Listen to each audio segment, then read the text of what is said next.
اللہ کریم سب سے بڑا ہے۔ نبی اکرم نور مجسم صلی اللہ تعالی علیہ وسلم اللہ کے محبوب مطلق ہیں۔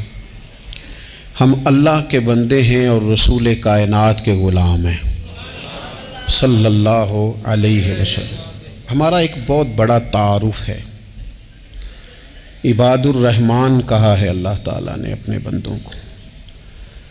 ہمیں کہا ہے کہ تم بہترین امت ہو۔ اللہ کریم نے اعزازات سے نوازا ہے۔ جن لوگوں کے پاس اتنی بڑی نسبتیں ہوں، اتنے بڑے حوالے ہوں، اتنی بڑی طاقتیں ہوں، ان کے پاس ظاہری طور پر اگر لوگوں کا جتھا نہ بھی ہو اور ظاہری طور پر اگر مال و اسباب وقتی طور پر نہ بھی ہوں، اقتدار، عہدہ اور بڑے لمبے چوڑے نعرے ان کے پیچھے نام بھی لگ رہے ہوں، تو یہ بہت بڑا تعارف نہیں کہ اللہ کے بندے ہیں اور رسول کریم کے غلام ہیں؟ اور کیا یہ تعارف جینے کے لیے، زندہ رہنے کے لیے اور گردن اٹھا کر جینے کے لیے بہت بڑا تعارف نہیں؟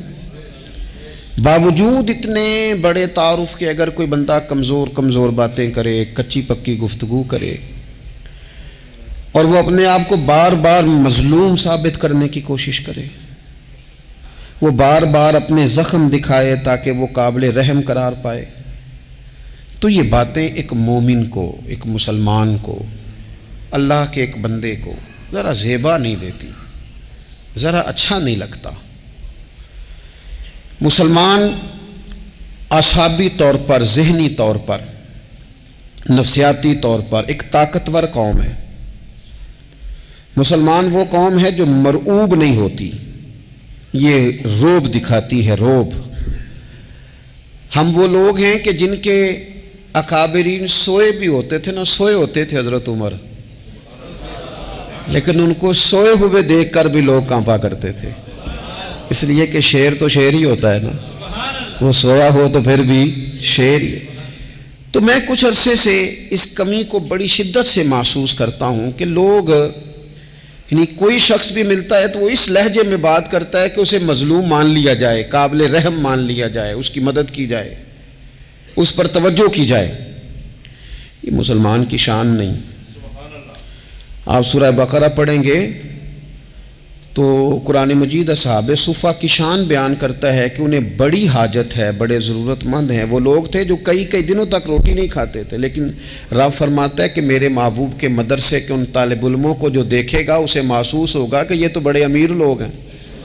کیوں محسوس ہوگا؟ لا یسألون الناس الحافا، یہ لوگوں سے لپٹ کر سوال نہیں کرتے، کشکول طلب نہیں دراز کرتے، یہ اپنے پردے کو قائم رکھتے ہیں۔ خودداری، عزت نفس، وقار، خودی ہمارے ہاں تیزی سے ان چیزوں کا آج جو ہے وہ یوں محسوس ہوتا ہے جیسے قحط ہو گیا ہے۔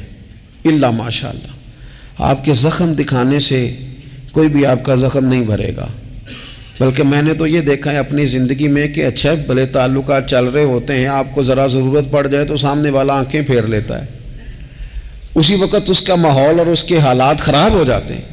اس لیے اپنا سارا بھروسہ، اپنی ساری توجہ، اپنی سوچوں کا مکمل مدار صرف اللہ رسول کی ذات کو بنائیں، اور اس انداز میں بنائیں کہ کون دیتا ہے دینے کو تو چاہیے، دینے والا ہے سچا ہمارا نبی۔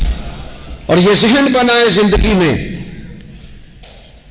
کہ رب رسول کی بارگاہ سے 2 قطرے بھی مل گئے تو دنیا بھی بن جائے گی، آخرت بھی بن جائے گی۔ اس لیے ادھر ادھر دیکھنا تھوڑا کم کریں۔ اور بالخصوص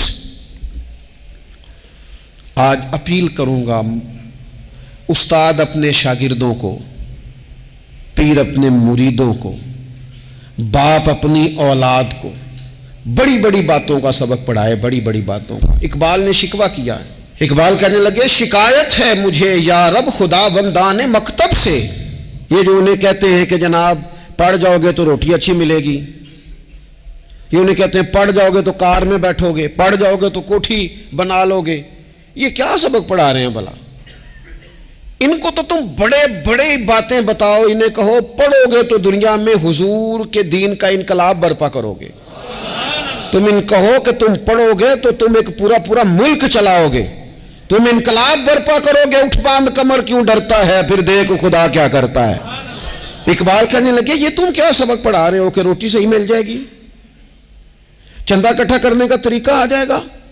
کہنے لگے شکایت ہے مجھے یا رب خدا وندان مکتب سے، سبق شاہی ہے اور بچوں کو دے رہے ہیں خاک بازی کا۔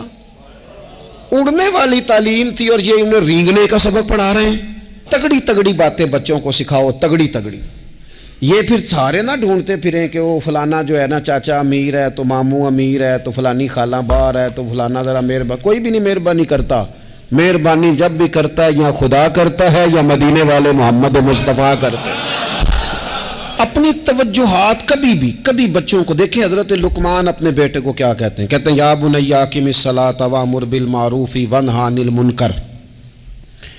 حضرت لقمان اپنے بیٹے کو سمجھاتے ہیں، کہتے ہیں اے بیٹا نماز قائم کرنا، لوگوں کو بھلائی کا حکم دینا، برائی سے منع کرنا، وَاصْبِرْ عَلَىٰ مَا أَصَابَكَ، اور جب مصیبت پہنچے تو صبر کرنا، ادھر ادھر رونا دھونا نہ کرنا۔